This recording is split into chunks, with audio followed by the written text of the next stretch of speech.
오늘이 6월 마지막 주일입니다. 2016년이 밝은 지 얼마 안 된 것 같은데 벌써 반환점을 돌려는 시점이 다가오고 있습니다.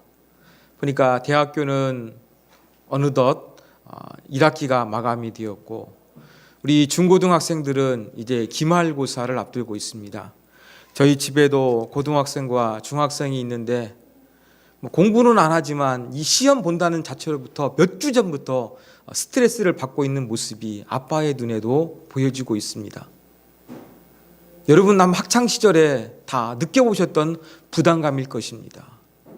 이렇게 시험 보는 것도 우리가 부담을 느끼고 있는데 뭔가를 준비하는데 많은 노력이 들어가지 않더라도 뭔가를 해야 한다는 그 사실로서 우리가 부담을 느끼는데 인생을 살다 보면 예기치 않는 어려움과 고난과 시험과 눈물 나는 상황에 직면할 때가 많이 있습니다. 이러한 시련과 고난과 시험의 상황에 되면 사람을 빨아들이는 마력이 발동이 되는 것 같습니다. 그때 이 사람들은 답답함을 느끼고요, 무기력하게 되고요, 두려움과 외로움을 느끼고 때로는 분노에 사로잡히게 되는 이 모든 것이 부정적으로 보이는 이러한 현상이 나타나게 되는 것입니다. 그런데 오늘 성경 말씀, 하나님 말씀은 뭐라고 말씀하고 있습니까? 여러 가지 시험을 당하거든 온전히 기쁘게 여겨라 이야기하고 있습니다. 여러분 시험 드는 상황, 고난받는 상황, 눈물 나는 상황에서 기쁘게 여겨라 이렇게 말씀하고 있습니다. 여러분 부부간에 문제가 있습니다. 자녀의 갈등이 있습니다. 또 건강에 문제가 있습니다. 직장의 사업에 문제가 있습니다. 대인관계에 문제가 있습니다. 이러한 문제들이 하나 두 개씩 꼬여가지고 꼬일 대로 있습니다. 여러분 이러한 순간에서 기뻐하실 수 있을까요? 어렵습니다. 근데 성경은 기뻐하래요. 그것도 그냥 단순히 기뻐하는 것이 아니라 온전히 기뻐하라 그렇게 말씀하고 있습니다. 긍정적으로 받아들이는 걸 넘어서 온전히 기뻐하라. 야고보 사도는 그렇게 권면하고 있습니다. 여러분 이 말씀에 대해서 여러분의 머리가 위에서 아래로 끄덕끄덕거려지게 됩니까? 아니면은 좌에서 우로 그렇게 왔다 갔다 하게 됩니까? 우리는 온전히 기쁘게 여기라는 말씀이 쉽게 고개를 끄덕일 수가 없는 사람들입니다. 왜냐하면 이러한 시련과 시험이 찾아오게 되면 나를 지탱해 뒀던 모든 것들이 무너지는 것 같아요. 보호막이 무너지고 담벼락이 무너지고 심지어 내 자신이 무너져 내린 것 같은 그러한 처절함을 느끼기 때문에 우리가 기뻐하기란 너무나 힘들고 어려운 것입니다. 자, 그런데 우리가 여기에서 주의해야 될 단어가 있습니다. 여러 가지 시험을 당하거든 기뻐하라 그랬어요. 여러분 시험 자체를 기뻐하라고 한 것이 아니라 시험을 당하는 상황이 되거든 기뻐하라는 것입니다. 여러분 그리스도인이 된다는 것, 신실한 예수쟁이가 된다는 것은 어떤 고난을 즐겨하고 그것을 즐기는 그러한 사람이 되는 것이 아니라 이러한 시련과 고난이 오는 상황이 될 때에 새로운 시각으로 바라볼 수 있는, 기뻐할 수 있는 그러한 내면의 사람으로서 달라지게 되라는 것을 말씀하고 있다는 것입니다. 시험과 시련 다 피하고 싶어요. 두려워요. 그렇지만 그것을 통해서 그 환경을 통해서 얻게 되는 것이 있기 때문에 여기에서 그 시험과 고난의 환경을 새로운 시각으로 맞이하라. 그렇게 말씀하고 있는 것입니다. 자, 3절에 우리가 그렇게 기쁨으로 받아들여야 될 이유를 설명하고 있습니다. 이는 너희의 믿음의 시련이 인내를 만들어 내는 줄을 너희가 알미니라. 여기에서 믿음의 시련이 인내를 만들어낸다는 것입니다. 참고 견뎌서 이겨내게 된다는 것입니다. 자, 그런데 여기에서 시련이란 단어가 중요해요. 시련으로 번역된 이 그리스어는 도키미온인데 무슨 뜻이냐? 은에서 불순물을 제거할 때 쓰이는 단어예요. 믿음의 시련이 인내를 만들어낸다는 것은 무슨 말이냐? 바로 믿음의 불순물을 제거하는 것이 시련과 고난을 통해서 이루어지게 된다는 것입니다. 여러분, 이 고난, 시험, 힘들고 어려운 것이지만 하나님께서는 이것을 허락하시는 이유가 있다는 거예요.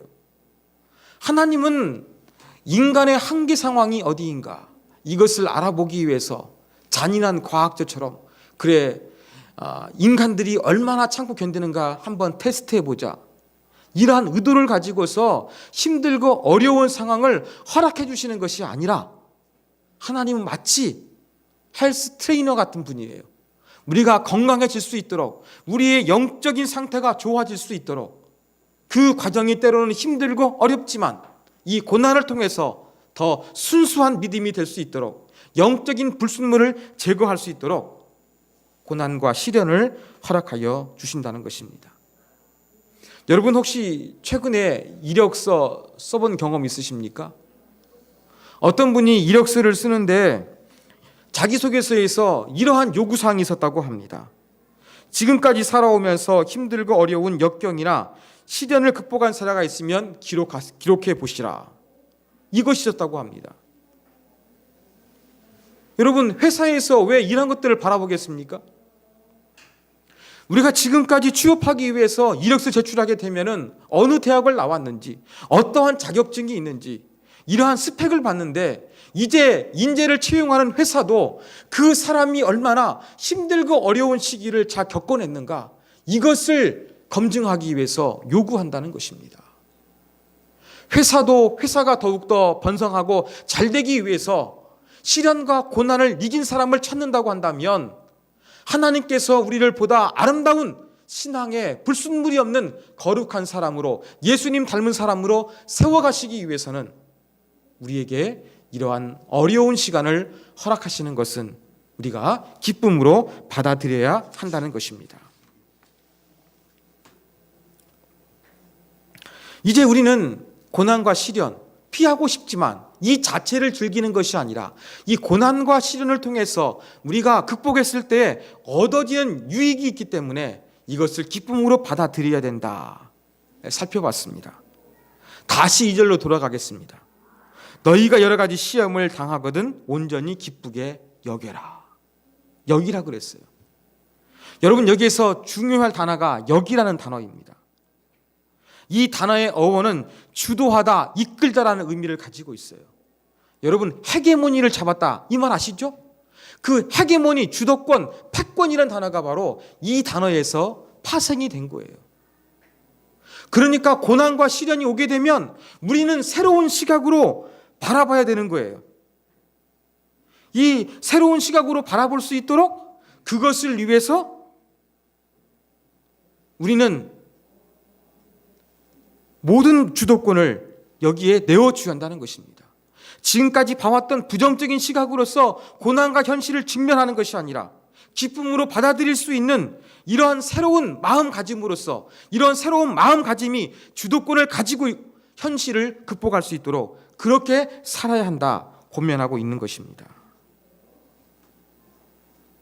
여러분, 그런데 우리가 이 고난과 시련이 와서 믿음으로 하나님의 시각으로 바라볼 수 있는 이 믿음의 사람이 되어야 한다는 것은 잘 알고 있어요. 머릿속으로는 분명히 알고 있는데 가슴은 불안한 경우가 참 많이 있습니다. 믿음으로 인내한다는 사실은 알고 있는데 그것이 현실 속에서 말처럼 쉽지가 않은 거예요. 자, 이러한 경우에는 우리가 어떻게 해야 되겠습니까?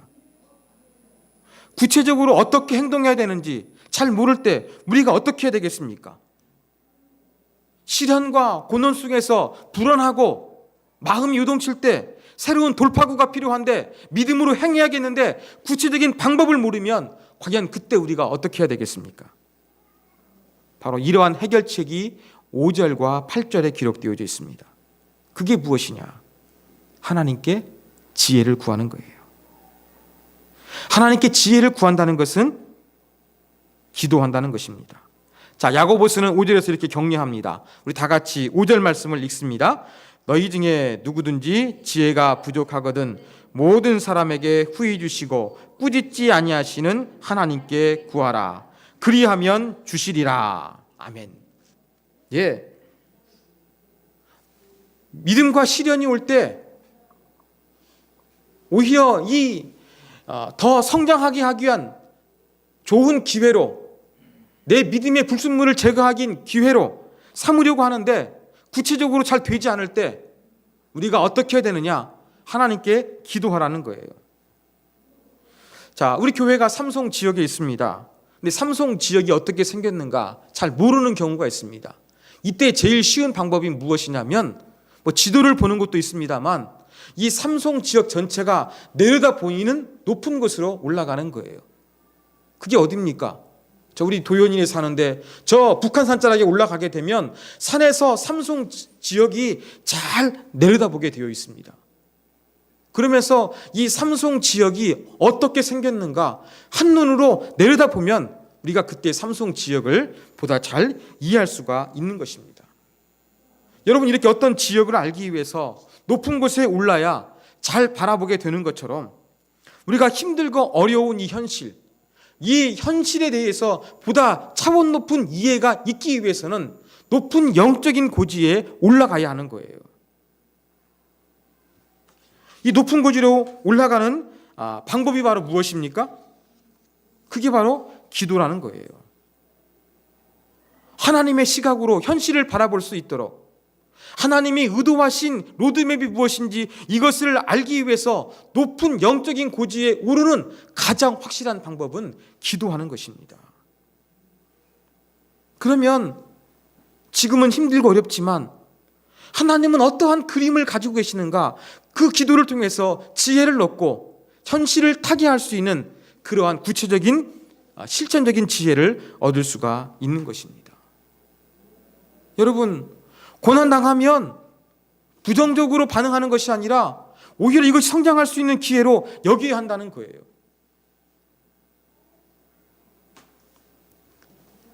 이러한 자세가 저와 여러분에게 너무나 필요합니다. 제 딸이 작년 1학기 중간고사를 보는데 이제 중학교 1학년, 중학교 3학년 되니까 중학생이 같이 되니까 집에서 같이 공부를 하더라고요. 열심히 하는 모습이 좋았습니다. 그런데 막 둘이 공부한답시고 막 새벽까지 막 그렇게 공부를 했어요.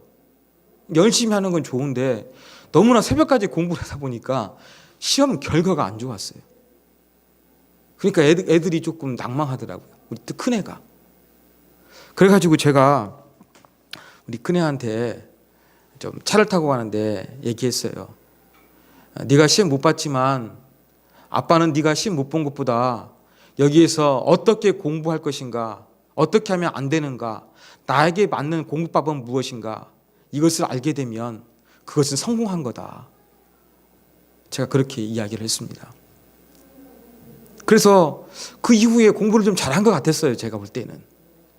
그래서 어쩌네게 제가 설교하다가 이 얘기가 맞을까 안 맞을까 생각하다가 밤 12시에 우리 큰딸한테 물었어요.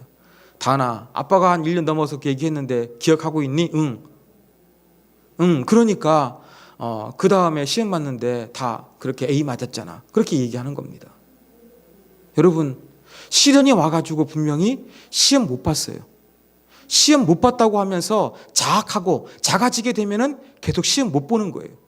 그렇지만 그 안에서 새로운 시각을 가지고 내가 어떻게 공부해야 될 것인가 발견하게 되면 그것은 실패가 아닌 거예요.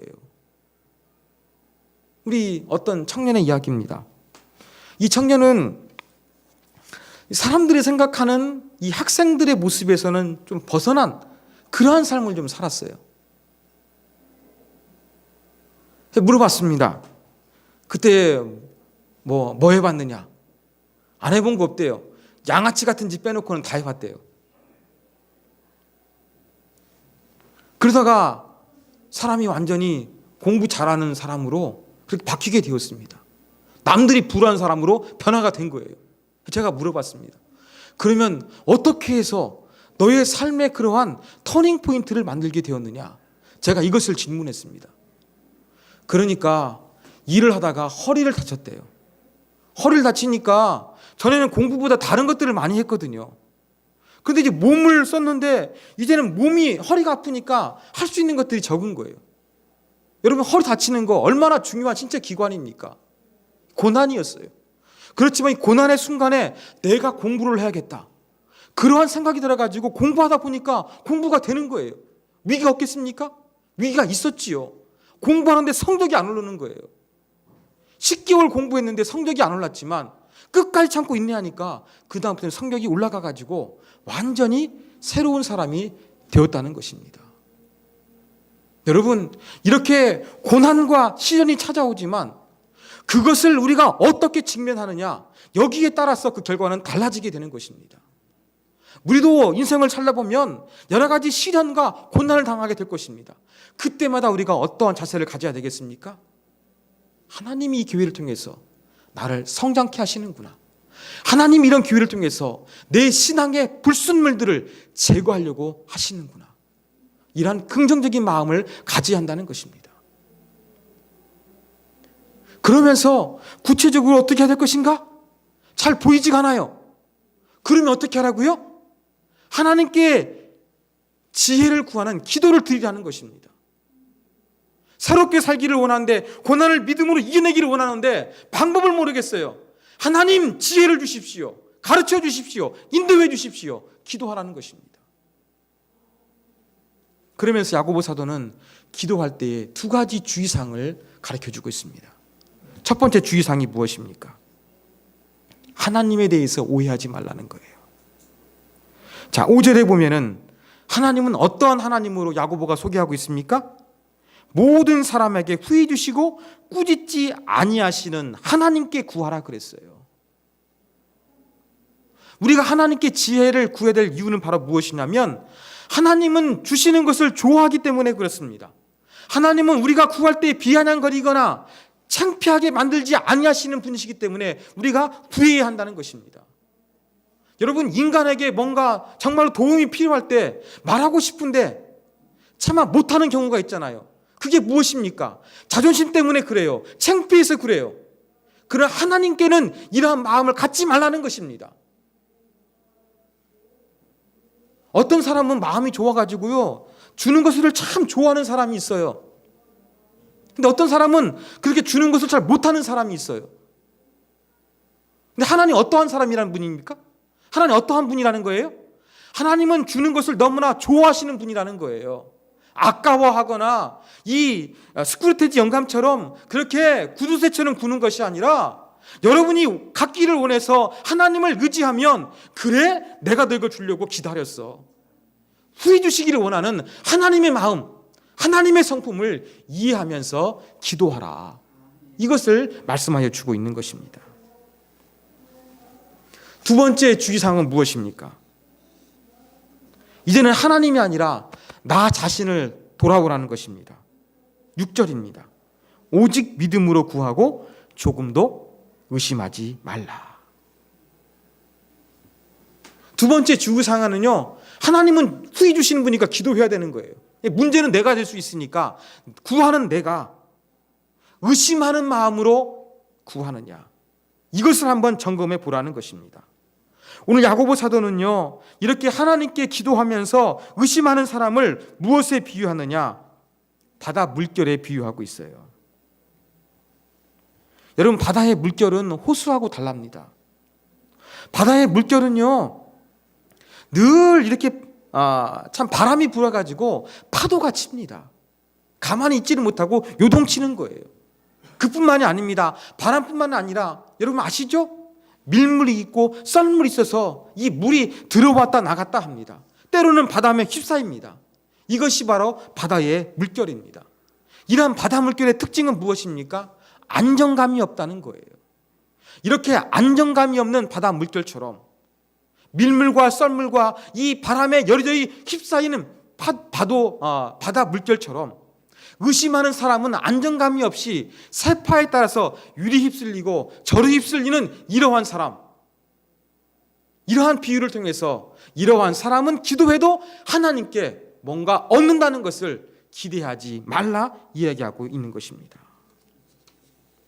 그러면서 야고보는 이렇게 바다 물결치는 의심하는 사람을 향해서 8절에서는 두 마음을 품은 사람으로 표현하고 있습니다. 원어의 의미는 무엇이냐면 두 영혼을 가진 사람이란 뜻이에요. 두 영혼을 가졌다는 거예요. 하나님의 영혼, 때로는 마귀의 영혼, 신뢰의 영, 불신의 영, 하나님과 세상 사이에서 왔다 갔다 하는 이 두 가지 영혼을 가졌기 때문에 하나님께 원하는 것을 얻을 수가 없다. 이것을 주의하라. 그렇게 말씀하고 있는 것입니다. 그렇습니다. 우리가 기도할 때 하나님의 성품에 대해서 오해하지 말아야 되고, 또 기도하는 우리 자신이 어떠한 마음 상태로 기도하는가 분명하게 점검해야 할 것입니다. 그게 바로 무엇입니까? 두 마음처럼 세상과 하나님을 동시에 의지하는 이 두 마음이 없도록, 의심이 들지 않도록 조심해야 한다는 것입니다. 제 동기 목사님 중에서 신실하신 분이 있습니다. 그분을 볼 때마다 저는 세속적이라고 느끼는 그러한 분이 있습니다.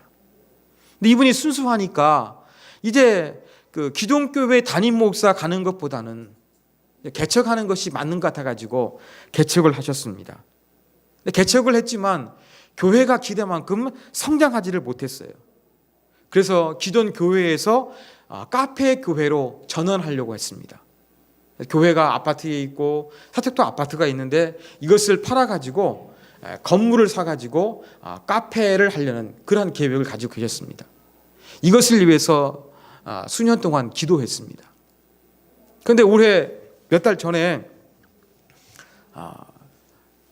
땅을 계약하게 됐다고, 어느 빌라를 사게 되었다고 그렇게 연락이 왔습니다.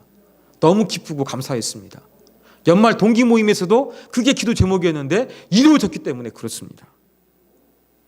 그래서 잘 되겠다 생각하고 있었는데 어느 날 느닷없이 들리는 얘기가 다시 한 달도 안 돼가지고 그 빌라를 팔기 위해서 내놨다는 거예요. 그 이유인즉 이렇게 빌라 전체를 샀으니까 4층짜리 건물입니다. 그러니까 이제 부채가 있으니까 이 부채를 감당하게 되는 것이 쉽지 않은 것 같은 거예요.